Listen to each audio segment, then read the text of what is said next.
Je me trouve au bord du lac d'Eggery, dans le canton de Zug. La bataille de Morgarten, le 15 novembre 1315, s'est déroulée à cet endroit, direction ma main, au col de Morgarten.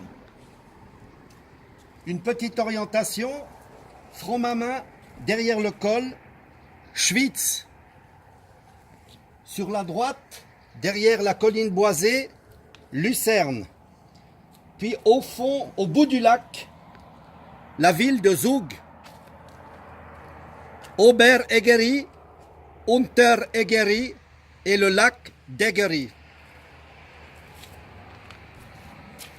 Les protagonistes de cette bataille, les trois cantons, Uri, Schwyz, Unterwald.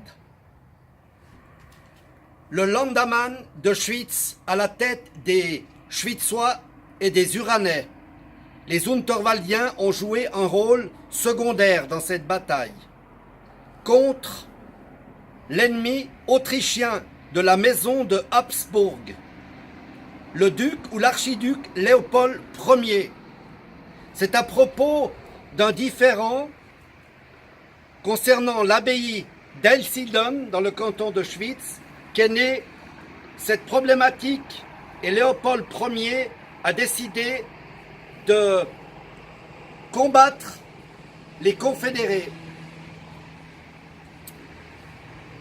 Le duc Léopold Ier a rassemblé ses troupes à Zug entre 4000 et 8000 guerriers, dont 2000 cavaliers et chevaliers. Concernant les Uranais et les Schwyzois, c'est 2000. Le Landamman Werner Stoffarer, précurseur, a tenu compte d'un élément important qui est le renseignement. Des observateurs et des personnes qui l'ont renseigné tout au long du parcours et dans la région ont pu l'informer de ce qui se préparait et de l'endroit où allaient passer les troupes.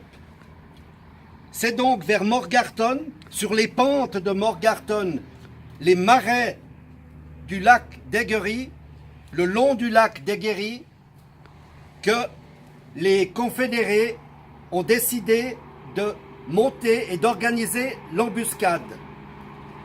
À l'aide de bûcherons et de débardeurs, ils ont préparé leur attaque. Et l'attaque s'est déroulée de la manière suivante. C'est à l'aide de troncs et de chariots qu'ils ont entravé la route. Puis sur les flancs, ils ont jeté, catapulté des pierres, des troncs, et ils ont tiré à l'arbalète avec des flèches enflammées sur l'ennemi. À un moment donné, les Autrichiens avaient le dessus. Puis est intervenu les fantassins d'Uri. Et cette attaque des fantassins d'Uri a mis fin à la bataille. Les confédérés ont gagné. Quasiment aucun prisonnier du côté des Autrichiens. Ils ont été pourchassés dans les marécages, au bord du lac et dans les forêts, et ils ont été achevés. C'est 2000 morts du côté des Autrichiens et 300 du côté des confédérés. Ce monument a été dessiné par un architecte de Winterthur, Robert Rittmeyer. Ce monument est fait dans la pierre de Poudingue. Vraisemblablement, elle provient de l'éboulement du 12 septembre 1906 du massif de Rosberg dans le canton de Schwyz et de Zug. Cet éboulement a fait 450 victimes. Ce monument a été inauguré en août 1908.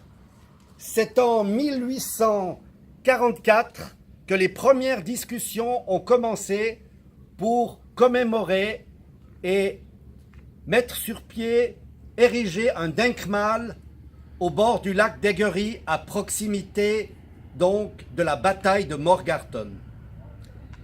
Cette idée a été reprise quelques années plus tard, en 1890, par la Société des officiers du canton de Zug, avec un élément du canton de Schwyz. Et puis, petit à petit, entre la Société des officiers de Zug et la Société des officiers de Suisse, eh bien, le monument a donc pris forme et a été inauguré en août 1908 pour cette première bataille. L'épitaphe de ce magnifique monument, qui est donc un monument incomparable au niveau des Denkmals des batailles en Suisse, c'est le plus grand, c'est le plus imposant, c'est le monument où il y a le plus de recherche esthétique. Et l'épitaphe, c'est le 15 novembre 1315, un combat pour Dieu et la patrie, pour la liberté à Morgarten, la première bataille pour la liberté.